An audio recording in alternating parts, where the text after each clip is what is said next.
After you get to know your colleagues better, you start talking about life outside work.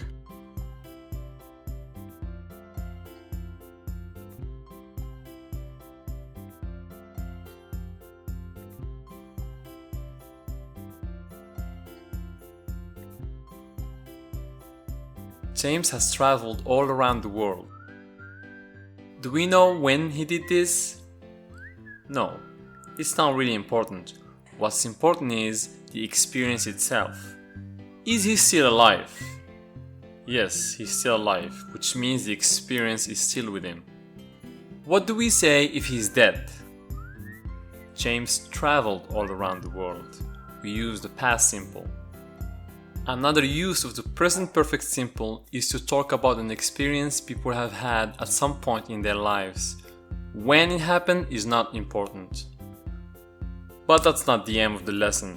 The aim of the lesson is the use of ever and never. Ever and never basically means at any time in someone's life.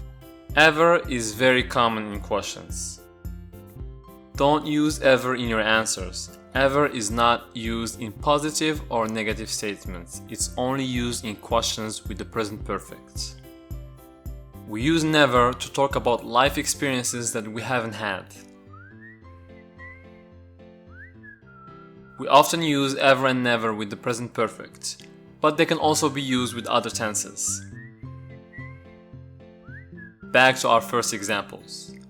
We said that we use the present perfect because when is not important. So if you want to give details about when is important, we use the past simple. We have two different verbs here. Been, which is the past participle form of the verb to be, and went, which is the past simple form of the verb to go. Learners are often confused with this because they both mean going somewhere. So let's learn the difference between the two. We use been when we know that someone has returned from a place. Dad's been to the supermarket. He went and now he has come back. We use gone when the person has not returned.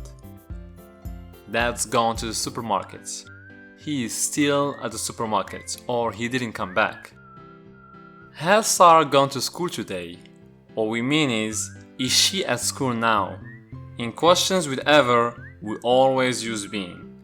We say, have you ever been to Japan? Not, have you ever gone to Japan?